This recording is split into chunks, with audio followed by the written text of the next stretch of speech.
ನಮಸ್ತೆ, welcome back to my YouTube channel. ಇದೇನಪ್ಪ ಇಲ್ಲಿಗೆ ಹೋಗ್ತಾ ಇದೀವಿ ಅಂತ ನೋಡ್ತಾ ಇದ್ದೀರಾ. ಈ ವಿಡಿಯೋನ ಸ್ಕಿಪ್ ಮಾಡಕ್ ಹೋಗ್ಬೇಡಿ, ಎಂಡ್ವರೆಗೂ ನೋಡಿ, ನಿಮ್ಗೂ ಸಹ ಗೊತ್ತಾಗುತ್ತೆ. ಅಂದದ ಕಾರ್ಖಾನೆಯ ಅಭಿರಾಮಿ ನಾವಾಗ ರೂಟಲ್ಲೇ ಒಂದು ಶೂಟ್ ನಡೀತಾ ಇತ್ತು, ಅದನ್ನು ಸಹ ನೋಡ್ಕೊಂಡು ಹಾಗೆ ಬೆಳಗ್ಗೆನೆ ಬಿಟ್ಟಿರೋದ್ರಿಂದ ತುಂಬಾ ಹಸಿವು ಆಗ್ತಾ ಇತ್ತು ಅಂತ ಹೇಳಿ ಮಧ್ಯದಲ್ಲೇ ನಾವು ಟಿಫಿನ್ ಮಾಡ್ಕೊಳ್ತಾ ಇದ್ವಿ. ನಾವೆಲ್ಲ ಟಿಫಿನ್ ಮಾಡ್ಬೇಕಾದ್ರೆ ನಮ್ಮ ಪಾಪು ನೋಡಿ ಇಡ್ಲಿ ತಿನ್ಸಕ್ ಹೋದ್ರೆ ಬೇಡ ಅಂತ ಹೇಳ್ಬಿಟ್ಟು ಜೇಮ್ಸ್ ನ ತಿಂತಿದ್ದಾನೆ. ಮಕ್ಕಳು ವಿಚಿತ್ರ ಅಂದ್ರೆ ವಿಚಿತ್ರ ನೋಡಿ. ಹಾಗೆ ಟಿಫಿನ್ ಎಲ್ಲ ಮುಗಿಸ್ಕೊಂಡ್ವಿ. ಹಾಗೆ ನಾವು ಯಾರ್ಯಾರೆಲ್ಲ ಹೋಗ್ತಾ ಇದ್ದೀವಿ ಅಂದ್ರೆ ನಾನು, ನಮ್ಮನೆಯವ್ರ ಫ್ರೆಂಡ್ ಮತ್ತೆ ಅವ್ರ ಸಿಸ್ಟರ್, ನಮ್ಮ ಪಾಪು ನಾವು ಹೋಗ್ತಾ ಇದ್ವಿ. ನಾವು ಬೇಗ ಬಿಟ್ಟಿದ್ದೀವಿ ಅಂದ್ರೂ ಸಹ ತುಂಬಾನೇ ಬಿಸಿಲಿತ್ತು, ನೋಡ್ತಾ ಇದ್ದೀವಿ ಎಲ್ಲ. ಹಾಗೆ ಹಿಂದ್ಗಡೆ ಬರ್ತಾ ಇದ್ದಾರಲ್ಲ ಅವರು ಅಣ್ಣ ಮತ್ತೆ ಅವ್ರ ಸಿಸ್ಟರ್. ನಾವು ತುಂಬಾನೇ ಎಂಜಾಯ್ ಮಾಡ್ಕೊಂಡು ಹೋಗ್ತಾ ಇದ್ವಿ ನೋಡಿ. ಕ್ಲೈಮೇಟ್ ಆದ್ರೂ ಸಹ ತುಂಬಾನೇ ಚೆನ್ನಾಗಿತ್ತು. ಹಾಗೆ ಮಳೆ ಬರೋಂಗಾಗಿತ್ತಲ್ಲ, ಕ್ಲೈಮೇಟ್ ಸಕ್ಕತ್ತಾಗಿ ಕಾಣಿಸ್ತಾ ಇತ್ತು. ನಮ್ಮ ಯಜಮಾನ್ ಫ್ರೆಂಡ್ ಬೇಗ ಇತ್ತು, ಸೊ ಹಾಗಾಗಿ ಇನ್ವೈಟ್ ಮಾಡಿದ್ವಿ. ಫೈನಲಿ ರೀಚ್ ಆಗಿ ಫ್ರೆಶ್ ಅಪ್ ಎಲ್ಲ ಹಾಕ್ಬಿಟ್ಟು ಸೀದಾ ಊಟಕ್ಕಂತೆ ಹೋದ್ವಿ. ನೋಡಿ ನಮ್ಮ ಪಾಪ ಟಿಶ್ಯೂ ತಗೊಂಡ್ ಕೈ ಒರೆಸ್ಕೊ ಅಂತ ಹೇಳಿದ್ರೆ ಆ ಅಕ್ಕಂದು ಮುಖ ಒರೆಸ್ತಿದ್ದಾನೆ. ಮದ್ವೆ ಹೆಣ್ಣು ಗಂಡಿಗೆಲ್ಲ ವಿಶ್ ಮಾಡಿ ಸೀದಾ ನಾವು ಊಟಕ್ಕೆ ಕುತ್ಕೊಂಡ್ವಿ. ಯಪ್ಪ, ಏನ್ ಕೇಳ್ತೀರಾ, ಊಟ ಪೀಸು ಮಟನು ಚಿಕನ್ ನಾನಾ ತರ ನಾನ್ ವೆಜ್ ಇತ್ತು. ಬಟ್ ಅವ್ರು ಹಾಕಿದ್ರಲ್ಲ ಆ ಪ್ಲೇಟ್ ನೋಡಿದ ತಕ್ಷಣ ನಮ್ಗಂತೂ ಊಟನೇ ಹೋಗ್ಲಿಲ್ಲ. ಸಿಕ್ಕಾಪಟ್ಟೆ ಹಾಕ್ಬಿಟ್ರು.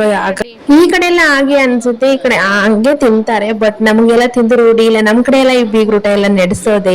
ಈ ಕಡೆ ಏನ್ ಗೊತ್ತಾ, ಮದ್ವೆಗ್ ಬರ್ಲಿಲ್ಲ ಅಂದ್ರೂ ಪರವಾಗಿಲ್ಲ, ಪಕ್ಕ ಬೀಗ್ರೂಟಕ್ಕಂತೂ ಜಾಯ್ನ್ ಆಗೇ ಹಾಕ್ತಾರೆ ಈ ಕಡೆ. ಸೊ ಅದೆಲ್ಲ ಊಟ ಎಲ್ಲ ಮುಗಿಸ್ಕೊಂಡು ಮತ್ತೆ ಈ ಅಣ್ಣ ಪಾಪು ತುಂಬಾನೇ ಆಟ ಆಡ್ತಾ ಇದ್ರು ನೋಡಿ. ಆ ಅಣ್ಣನ ಪಾಪು ಬಿಟ್ಟು ಬರ್ಬೇಕು ಅಂದ್ರೆ ತುಂಬಾನೇ ಆಡ್ತಾ ಇದೆ. ನಾನು ಅವ್ರ ಗಾಡಿಯಲ್ಲೇ ಬರ್ತೀನಿ ಅಂತ ತುಂಬಾನೇ ಹಚ್ಕೊಂಡ್ ಬಿಡ್ತಾನೆ ಅವನು ಸಡನ್ ಆಗಿ. ಸೊ ಅಕ್ಕಗೂ ಸಹ ಅಷ್ಟೇನೆ ತುಂಬಾನೇ ಕ್ಲೋಸ್ ಆಗ್ಬಿಟ್ಟಿದ್ದ.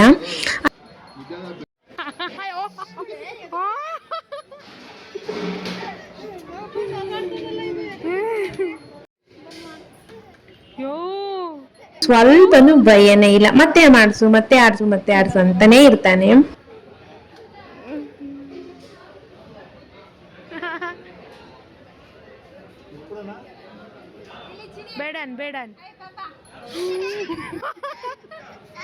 ಸ್ವಲ್ಪ ಹೊತ್ತು ಕೂತ್ಕೊಂಡು ಇವ್ರವ್ರ ಫ್ರೆಂಡ್ ಹೇಳಿ ಬರ್ತೀನಿ, ಹೋಗೋಣ, ಮೋಡ ಆಗೈತಿ, ಮಳೆ ಬರಂಗಾಗೈತಿ ಅಂತ ಹೇಳಿ ಸೀದಾ ನಾವು ಹೊರಟ್ವಿ.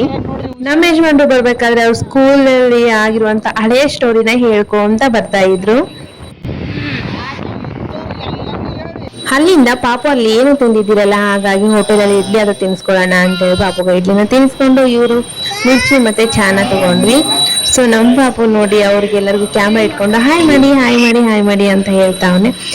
ಅಲ್ಲಿಂದ ನಾವು ಸೀದಾ ಮನೆಗೆ ಹೊರಟ್ವಿ. ಫೈನಲಿ ನಾವು ಮನೆಗೆ ರೀಚ್ ಆಗೋ ಅಷ್ಟರಲ್ಲಿ 9 ಗಂಟೆ ಆಗೋಯ್ತು. ಸೊ ಯಾವುದೇ ವಿಡಿಯೋ ಮಾಡಕ್ ಆಗ್ಲಿಲ್ಲ.